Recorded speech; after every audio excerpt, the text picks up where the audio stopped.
कैसे हो दोस्तों। मैं Shubhankar Pandey, achieve target with Shubhankar channel में आपका स्वागत है।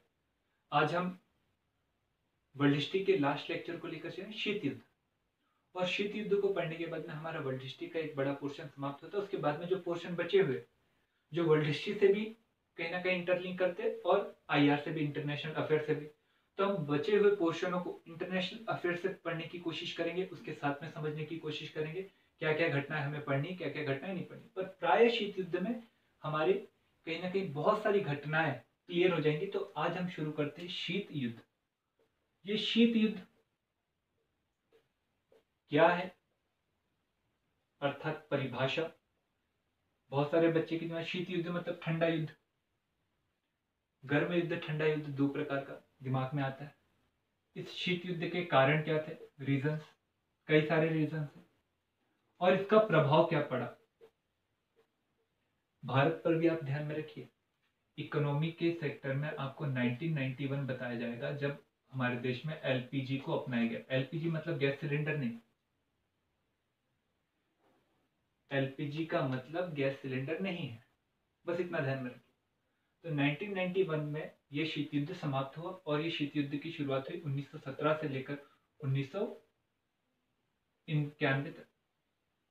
और इस शीत युद्ध के परिभाषा की बात करें तो परिभाषा की बात करने से पहले आपको एक चीज बता दीजिए है कि 1945 के बाद में विश्व में दो शक्तियां रह चुकी थी, एक सोवियत संघ, दूसरा अमेरिका।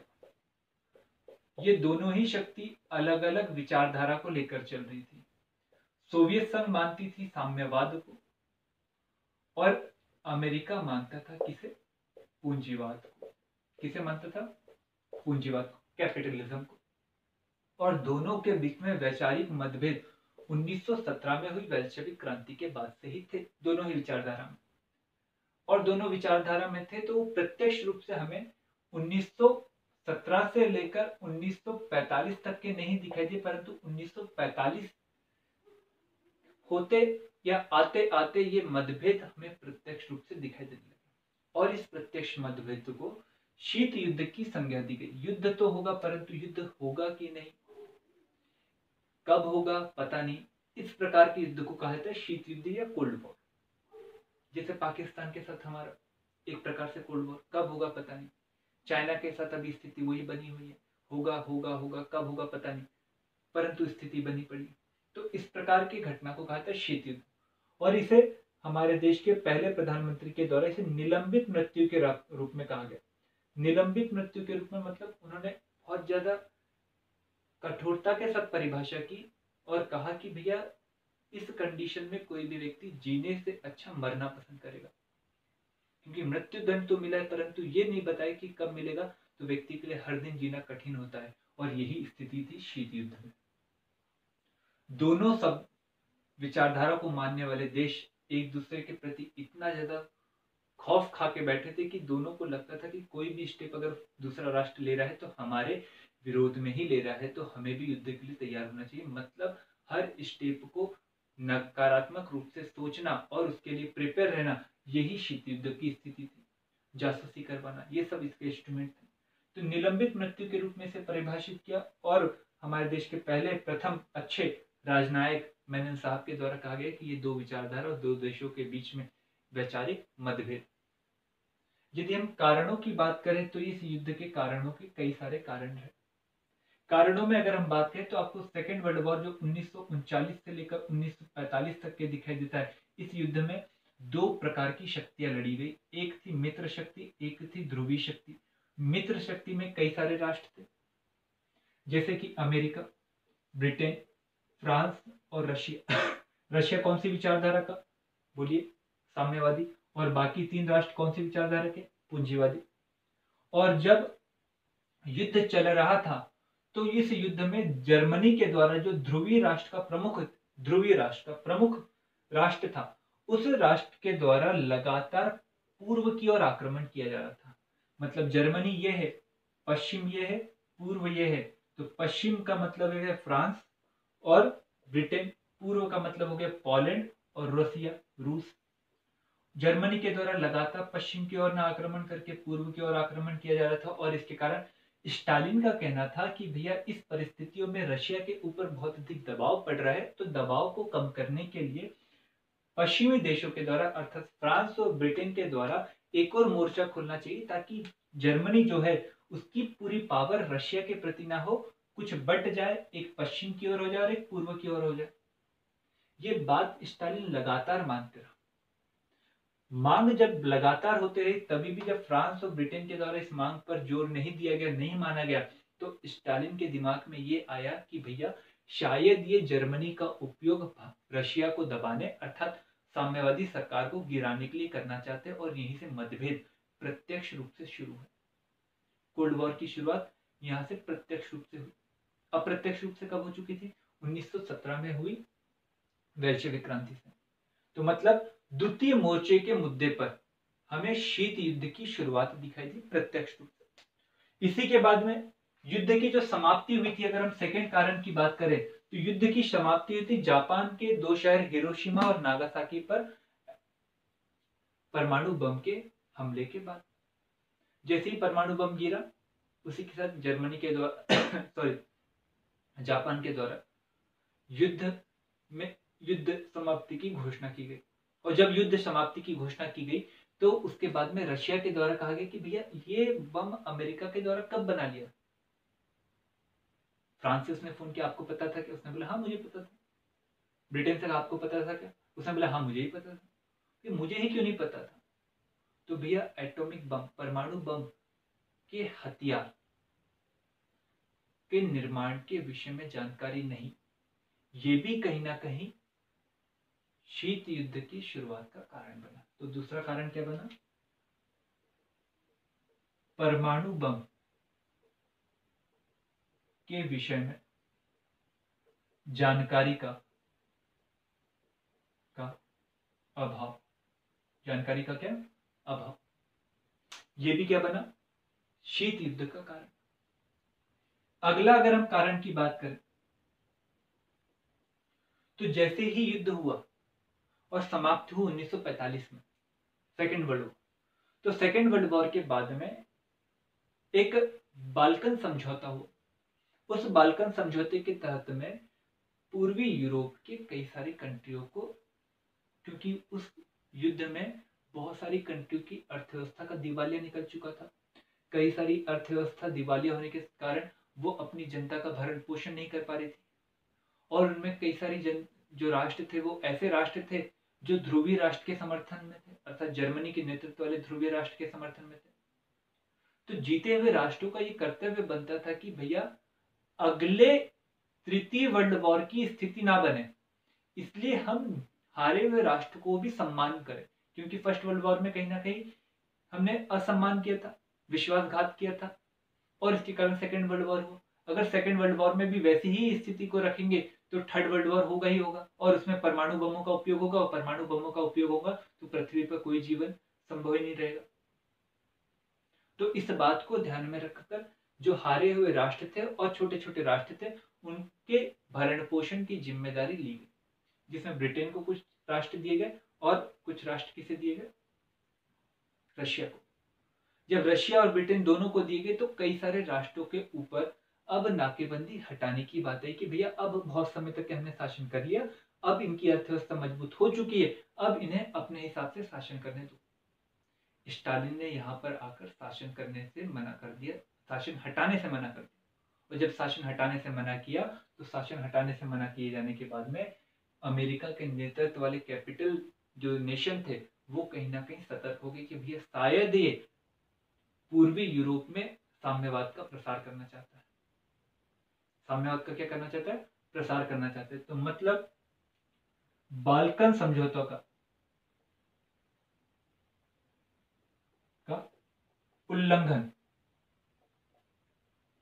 उल्लंघन भी कहीं ना कहीं क्या बना? शीत युद्ध का कारण, क्योंकि अविश्वास बनते जा रहा है। अविश्वास कहां से बना? द्वितीय मोर्चे पर। अविश्वास कहां पर बना? परमाणु बम के विषय पर। अविश्वास कब बना? बाल्कन समझौते पर।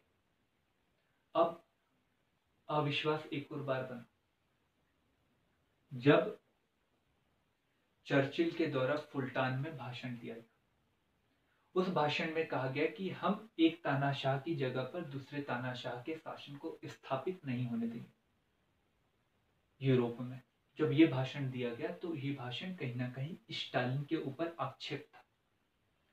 और चर्चिल ब्रिटेन का था और ब्रिटेन का प्रधानमंत्री था, और वो चाहता था कि भैया साम्यवाद ना रहे, और साम्यवाद नहीं रहे, इसलिए वो लगातार भाषणों पर भाषण दे रहा, जिसमें एक प्रमुख भाषण था फुलटॉन भाषण।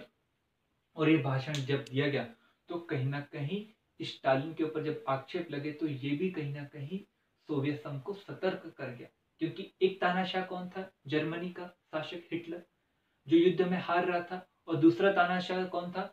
स्टालिन। तो ये दोनों तानाशाह को उसने कोड करते हुए कहा कि हम एक तानाशाह की जगह पर दूसरे तानाशाह के शासन को स्थापित नहीं होने देंगे। तो फुलटॉन भाषण भी कहीं ना कहीं दो विचारधाराओं के बीच मतभेद को बढ़ाने का कारण रहा। कौन सा कारण रहा? फुलटॉन भाषण। तो फुलटॉन भाषण भी याद रखिएगा। फुलटॉन भाषण किसने दिया था? चर्चिल ने दिया था। कहां पर दिया था? अमेरिका में दिया था, एक यूनिवर्सिटी में। उसके बाद में एक प्रमुख व्यक्ति है जिनका नाम था ट्रूमैन। ट्रूमैन, इस ट्रूमैन के द्वारा कहा गया कि भैया हम यूरोप में साम्यवाद के प्रसार को रोकने के लिए यूरोप के देशों को आर्थिक रूप से मदद करेंगे। तो मतलब इनडायरेक्टली वो सोवियत संघ के साम्यवाद को रोकना चाहते थे। और ये ट्रूमैन जो था वो अमेरिका का प्रमुख व्यक्ति था।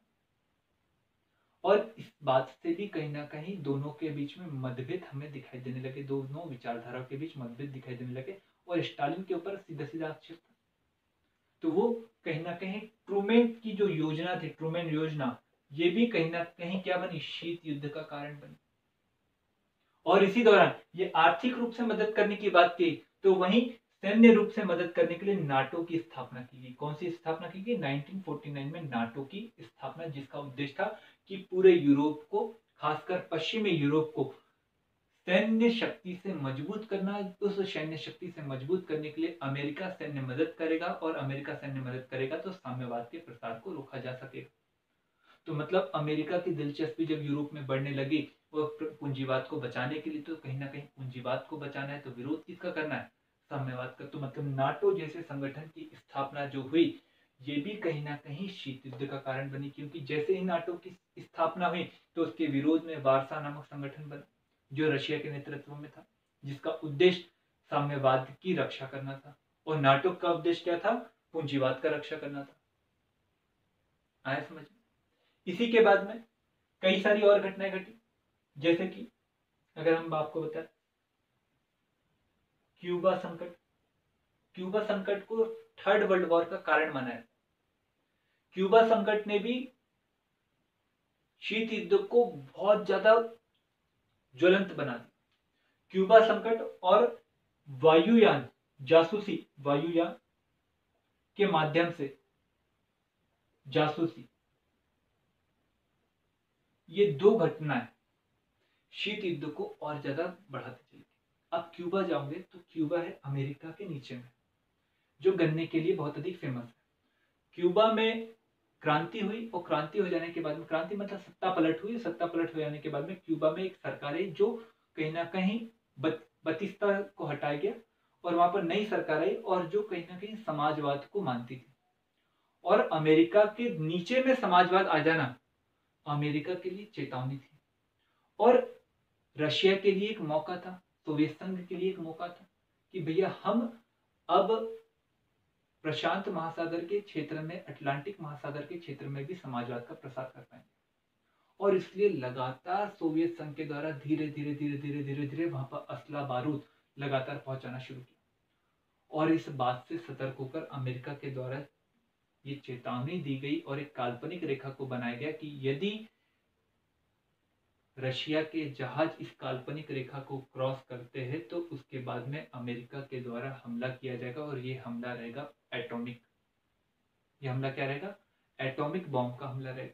और ये जब बात की गई तो कहीं ना कहीं ये बात भी क्यों शीत युद्ध को बढ़ा दिया।